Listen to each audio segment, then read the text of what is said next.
começando Artigo 5º, um programa que leva até você temas que estão na Constituição Federal e que fazem parte do dia a dia de todos nós, cidadãos brasileiros. No programa de hoje, vamos falar sobre juizados especiais. O artigo 5º determina que a lei não pode excluir da apreciação do judiciário lesão ou ameaça a direito. Diz ainda que ninguém pode ser processado nem sentenciado senão pela autoridade competente e que ninguém pode ser privado da liberdade ou de seus bens sem o devido processo legal. E para falar sobre juizados especiais, nós recebemos 2 convidados no estúdio do Artigo 5º. Está aqui conosco a juíza Sandra Reves Vasques Tonucci, do 6º Juizado Especial Civil de Brasília e presidente da 3ª Turma Recursal. Também vamos conversar com o advogado Lucas Mesquita de Moura, especialista em processo civil. Sejam bem-vindos ao Artigo 5º. Juíza, eu gostaria que a senhora começasse explicando para a gente qual que é a diferença entre a justiça comum e o juizado especial. Bom dia, obrigada. Além das matérias, os juizados foram criados para julgar demandas de menor complexidade, cíveis e infrações penais de menor potencial ofensivo. Mas a grande diferença é o procedimento. Nos juizados especiais, a demanda é simples, a tramitação do processo é muito célere, é rápida, e nós estamos vinculados a algo que hoje se fala muito, que é a celeridade.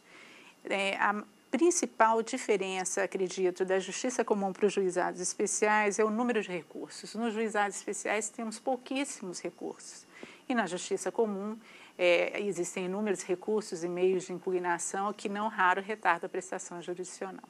Doutor Lucas, e que tipo de causa pode ser levada a um juizado especial? As causas que dependem de uma dilação probatória menor, aquelas que, por exemplo, não precisam de perícias, que tratam apenas de questões de direito e limitadas até 40 salários mínimos, certo? E na questão dos juizados criminais, os crimes de menor potencial ofensivo, ou seja, aqueles que têm penas de até 2 anos. Que tipo de exemplo a gente pode dar desses crimes? Estelionato, uso de entorpecentes, lesões advindas de acidente de trânsito, por exemplo, com relação a motoqueiros que sofrem lesões físicas, esse tipo de causas. E um exemplo de juizado especial é o que tem sido implementado nos aeroportos brasileiros. Quem passa por algum tipo de problema pode tentar resolver no próprio local. O atendimento já está funcionando em 5 capitais. No vai e vem, a bagagem se perde, o voo é cancelado e o que era para ser uma passagem rápida pelo aeroporto acaba numa grande dor de cabeça. Já aconteceu uma vez que a gente sentiu falta de um perfume, mas que a gente não deu andamento, né? Não fez nenhuma reclamação. A gente procura, não vem, depois de 3, 4, 5 dias aí aparece, mas eles não sabem nada, né? Problemas como estes agora podem ser resolvidos pelos juizados especiais, encontrados em 5 aeroportos do país. Eles recebem passageiros que enfrentam dificuldade com as companhias aéreas. O atendimento inclui desde simples informações e reclamações até a abertura de ações judiciais. Havendo uma falha na prestação do serviço aéreo, o consumidor desse transporte ele poderá se dirigir ao juizado especial e formular sua reclamação. Será realizada imediatamente uma audiência e, havendo acordo, o magistrado homologará esse acordo. Não havendo acordo, esse processo será encaminhado para o foro da residência do consumidor. As reclamações mais comuns são relacionadas a overbooking, extravio de bagagem, atraso e cancelamento. Os juizados especiais dos aeroportos Tom Jobim e Santos Dumont, no Rio de Janeiro, são os mais procurados. Um levantamento mostra que nos 3 primeiros meses deste ano foram 3.275 atendimentos. O aeroporto Juscelino Kubitschek, em Brasília, ocupa o 2º lugar com 1.453 reclamações e pedidos de informação. Congonhas e Guarulhos, em São Paulo, realizaram 1.248 atendimentos.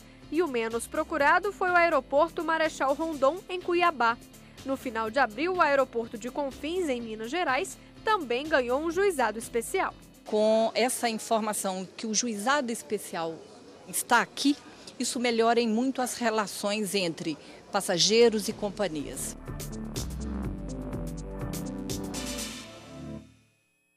Doutor Lucas, como é que funciona esse tipo de atendimento em juizados especiais nos aeroportos? A pessoa que se sente lesada por alguma razão, ela pode se dirigir no juizado itinerante e lá tem uma pessoa que vai reduzir a termo a insatisfação dela. E as empresas elas disponibilizam um funcionário para que possa eventualmente realizar um acordo. E dependendo do que for composto lá dentro mesmo do juizado especial, é homologado pelo juiz a sentença e a pessoa já sai de lá com o acordo firmado e com o direito garantido. Agiliza bastante. Muito. Juíza, como é que são feitas as intimações durante um processo no juizado especial? Como é que a outra parte é convocada a se manifestar? A maior parte das intimações são realizadas via postal, por aviso de recebimento pelo correio. É frustrada essa forma de intimação por oficial de justiça, quando as partes têm advogado constituído por diário de justiça eletrônico. Mas os juizados, eles primam pela informalidade, pela simplicidade. Então, até por telefone, as partes podem ser intimadas, desde que essa intimação não implique num ônus específico. Por exemplo, se intima a parte para comparecer, para buscar um alvará de levantamento, para receber aquela indenização que ela estava buscando. Não implica nenhum ônus, ela é intimada pelo telefone com toda a informalidade. E tem pagamento de custas em juizado especial? Não, durante o processo é absolutamente gratuito até o momento da sentença. Para recorrer da sentença, aí é necessário recolher tanto as custas iniciais do processo quanto as finais. É exigido preparo, se chama de preparo do recurso. É salvo para aqueles que estão socorridos da justiça gratuita. Doutor Lucas, existe o pagamento de honorários de sucumbência numa causa no juizado especial? Em regra, não. Mas no caso da parte recorrente, ela continuar sendo vencida na turma recursal, ela vai ser condenada, sim, nos honorários sucumbenciais. E também nos casos que a parte ingressa no juizado especial buscando algo que a gente chama de litigância de má-fé, algo que não seria adequado para aquela pessoa. Ela está alterando a verdade dos fatos, ela está pretendendo alguma coisa ilícita com aquele processo. Aí sim é condenado nos honorários de sucumbência. Juíza, e o juizado especial já funciona de forma virtual ou eletrônica? O Tribunal de Justiça, especialmente do Distrito Federal, está com um projeto piloto em Brasília de instalação de 2 juizados especiais eletrônicos, absolutamente virtuais. É um projeto piloto, não foi instalado em todos os juizados, porque, como tudo que se faz, tem que haver um planejamento. Se não houver um planejamento, eu acredito que inclusive é uma preocupação da OAB e também dos juízes, o processo eletrônico ele não pode trancar o acesso à justiça. Porque quando ele é absolutamente eletrônico, é necessário que a parte tenha acesso à internet e que ela tenha um certificado digital. O certificado digital é caro e o acesso à internet ele não está disponível a toda a população brasileira. Por isso, esse cuidado com a instalação do processo eletrônico, paulatinamente, até que todos estejam capacitados digitalmente para poder utilizar um sistema tão sofisticado. Agora, tanto a justiça comum quanto os juizados especiais aqui no DF, eles são informatizados. Quer dizer, todas as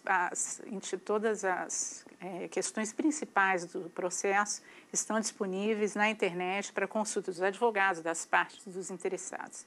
Mas é diferente do processo absolutamente eletrônico e virtual.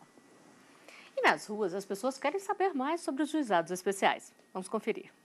Eu gostaria de saber se é preciso procurar um advogado, contratar um advogado para procurar o juizado especial. Juíza, é preciso ter advogado para ir até o juizado especial? Não é necessário advogado em causas até 20 salários mínimos, se for uma demanda cível. A partir de 20 salários mínimos até 40, que é o limite, é o teto dos juizados, é necessária a contratação de advogado. Nas questões criminais, certamente o réu ele tem direito ao advogado e é imprescindível essa assistência. Se ele não tiver um advogado, é nomeado um defensor público. Doutor Lucas, e quem vai se defender em um processo também pode ir sem advogado? Ele pode ir sem advogado. Ele segue a mesma regra de quem vai ingressar em juízo, certo? A causa até 20 salários mínimos e não precisa de advogado. De 21 a 40 salários mínimos, ele vai precisar constituir um advogado, sim. E aí, qual é a recomendação para quem vai fazer a própria petição? O que tem que constar lá para depois não ter problema? É claro que o processo ele ainda tem uma técnica que é importante para a parte. É importante essa pergunta porque o juiz ele é obrigado, inclusive, a recomendar a constituição do advogado, se ele entender que aquela demanda tem uma complexidade tal, que ainda que seja menor do que 20 salários mínimos, a quantia ela tem uma complexidade que recomenda a constituição de um advogado. O Poder Judiciário do DF está habilitado para reduzir a termo essa demanda. Então, tem servidores capacitados para reduzir a termo. Podem e ajudar a pessoa que chega lá e não sabe, por exemplo. Exatamente. Mas tem que ter algum dado de documentação que tem que levar? É importante que leve a documentação, a prova daquele conflito, do que se trata aquele conflito, comparecer ao juizado e os funcionários, eles reduzem a termo essa demanda. Há um projeto em Brasília, que é uma central de conciliação. As partes são antes instadas e chamadas e convidadas para uma tentativa de conciliação que é levada a efeito não por um juiz, mas por um conciliador habilitado. E só se frustrar dessa conciliação é que o processo, então, é distribuído a um dos juizados de Brasília. Isso se traduziu em celeridade, o procedimento hoje é bem rápido. Doutor Lucas, e geralmente como é que é a questão dos honorários em juizado especial? É diferente o valor que vocês estabelecem com o cliente para justiça comum ou não? A gente segue a regra da tabela da OAB, certo? Por óbvio, pela menor complexidade do trâmite no juizado especial, os honorários eles são inferiores àqueles que seriam cobrados na justiça comum, Mas a gente tem uma tabela e deve seguir essa tabela. E nós vamos a um rápido intervalo. O artigo 5º volta já. Estamos de volta com o artigo 5º. Hoje os nossos convidados são o advogado Lucas Mesquita de Moura, especialista em processo civil, e a juíza Sandra Reves Vasques Tonucci, do 6º Juizado Especial Civil de Brasília e presidente da 3ª Turma Recursal. Eles conversam conosco sobre juizados especiais. E a criação desses juizados, que recebem causas de menor valor, está prevista na Constituição Federal. O artigo 98 determina que a União, no Distrito Federal e nos territórios, e os estados são responsáveis por criar juizados especiais competentes para conciliação, julgamento e execução de causas cíveis de menor complexidade e infrações penais de menor potencial ofensivo. Doutor Lucas, a Constituição está sendo cumprida? Já existem juizados especiais em todos os estados? Existem juizados especiais em todos os estados, no entanto, não existem em todas as cidades. Aqui em Brasília, por exemplo, no Distrito Federal, a gente tem entre os juizados da Fazenda, Criminal e Cível, e Juizado Especial Federal, 56 juizados. É pouco dentro da demanda que a gente necessita, Nos outros estados, principalmente Minas Gerais, Bahia, que tem muitos municípios, é necessário também a criação de mais juizados especiais para atender essas outras cidades do interior. Juiz, e o que é levado em consideração na hora de criar um novo juizado especial? Há um número reduzido de juízes no país. Nem sempre é possível a criação de diversas varas e de juizados especiais. Normalmente, os juízes eles cumulam varas, cumulam às vezes até comarcas. Então, eu acredito, fica na liberdade administrativa de cada tribunal de compreender o que é necessário e quantos juizados são possíveis de serem criados diante do número de juízes que cada tribunal tem. E nas cidades onde não tem um juizado especial, aí tem que recorrer à justiça comum mesmo ou pode ir na cidade mais próxima que tiver? Não necessariamente, porque normalmente, por exemplo, se é cometida uma infração de menor potencial ofensivo em determinada comarca de vara única. Essa vara única, ela vai julgar tanto o processo criminal comum quanto essa infração de menor potencial ofensivo sob o rito da Lei 9.099. É uma acumulação de competência. Doutor Lucas, e qual que é a vantagem para a pessoa de recorrer ao juizado especial em vez de ir para a justiça comum? A maior delas é a celeridade, certo? E também a ideia de conciliar e de transacionar. Então, assim, o juizado especial ele sempre vai ter essa intenção de trazer entre as partes um acordo, uma composição para que, primeiro, eles consigam ter o acesso à justiça, ou seja, ao seu direito mais célere e que não demande tanto tempo quanto na justiça comum. E nós temos mais uma dúvida sobre juizados especiais. Quem perde uma causa no juizado especial pode recorrer? Juíza, como é que funciona nesses casos? Pode recorrer ou não? Quem perde uma causa, sim, mas é necessária a constituição de advogado e o pagamento das custas, como havíamos dito anteriormente. necessariamente tem que se constituir um advogado para se recorrer às turmas recursais. E a ideia aí, então, é desestimular os recursos? Desestimular os recursos. Tanto que a condenação nos ônus da sucumbência, em honorários e custas, é justamente para o recorrente vencido, o que perde o recurso. E nas ruas as pessoas falam sobre a ação dos juizados especiais. A equipe do Artigo 5º foi conferir as opiniões. Eu acho que facilita muito a população, né? Principalmente a gente que tem baixa renda, não é? Então, eu acho que é fundamental isso. Tem muita gente aí que tem medo de ir atrás, porque demora muito para arrumar uma pessoa para ajudar. E assim, eu acho que é bom. Uma empresa sujou meu nome, abriu uma linha telefônica e eu nunca possuí uma linha. Aí sujaram meu nome, eu descobri quando eu fui financiar um imóvel. Aí fui no juizado, eles me atenderam e eu, graças a Deus, consegui.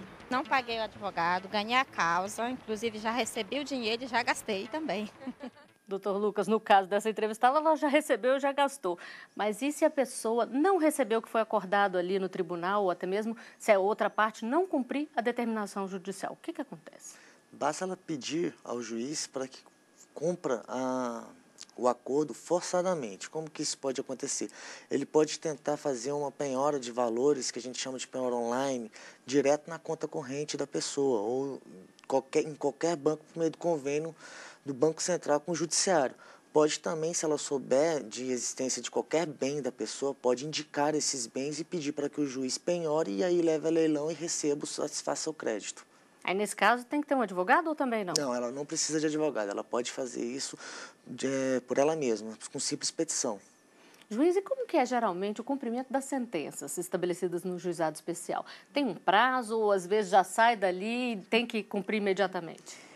Assim que proferida a sentença, se ela é proferida em audiência, como é de rigor que seja proferida em audiência de instrução, o próprio juiz diz que insta a parte a proceder àquele pagamento assim que certificado o trânsito em julgado, assim que terminar a possibilidade de recursos. E, então, naquele momento, a parte já é intimada a proceder ao pagamento. Doutor Lucas, e se a condenação envolve a União ou alguma autarquia? Como é que é feito esse pagamento? Após elaborados os cálculos pela contadoria, ratificado pelas partes, o juiz expede o que a gente chama de RPV, que é a requisição de pequeno valor. Oficia-se o tribunal e lá é aberto o procedimento de pagamento, que geralmente demora em até 60 dias. Aí esse pagamento é disponibilizado numa conta vinculada à parte que tem o crédito. E aí vai bastar que ela siga ou para o Banco do Brasil ou para a Caixa Econômica e levante esses valores. Esse aqui é um pouquinho diferente, então? É um pouco diferente, porque segue um procedimento próprio, né? E nós temos ainda mais uma pergunta. Vamos conferir. Eu gostaria de saber se tem um prazo para a causa ser julgada no juizado especial. Doutor Lucas, existe essa previsão legal? Todo procedimento tem uma previsão legal de prazo. O problema é que a falta de servidores, a falta de magistrado faz com que esse prazo não seja observado. Nos juizados especiais ele tem sido mais célere e tentado assim, a corresponder àquilo que a lei impõe. Mas é complicado você conseguir cumprir exatamente com rigor aqueles prazos estipulados, tanto no Código de Processo Civil quanto na lei dos juizados. Existe, doutora, um acúmulo muito grande de processos também nos juizados especiais por causa dessa falta de servidores que o doutor Lucas mencionou? Eu posso falar pelo Brasil, existe essa realidade também de atraso, mas eu posso também dar um exemplo de sucesso. No sexto juizado que nós trabalhamos, nós criamos uma gestão compartilhada do processo com os servidores da vara. Então, todos são responsáveis pela celeridade daquele procedimento. Não só o juiz e não só um dos servidores da vara. Todos são responsáveis por aquele processo. Então, não há nenhum pacto negativo com o tempo. Nós cumprimos todos os prazos processuais com absoluto rigor. Nenhuma circunstância pode sobrepujar esse prazo. E na turma recursal também é uma experiência nova, nós estabelecemos esse mesmo manual de qualidade e nós cumprimos com rigor esse prazo processual. Mas, é claro, essa é uma experiência que nós tivemos positiva, com os servidores estimulados com essa criatividade e com essa gestão compartilhada do processo e do cartório. Mas existe essa realidade de atraso, é claro, é uma preocupação do judiciário também. Doutor Lucas, a gente já falou aqui do valor das causas que tem um teto máximo. Existe ainda alguma outra limitação para a pessoa tem que ter um limite de renda, como na Defensoria Pública, ou aí não, é só o valor da causa mesmo? Não, não tem limite de renda, vai ficar distrito à complexidade da causa e ao valor da causa. Qualquer pessoa pode ir desde o mais rico ao mais pobre, pode buscar o juizado especial para ter os seus direitos garantidos. Juiz, aí qual normalmente é a maior procura?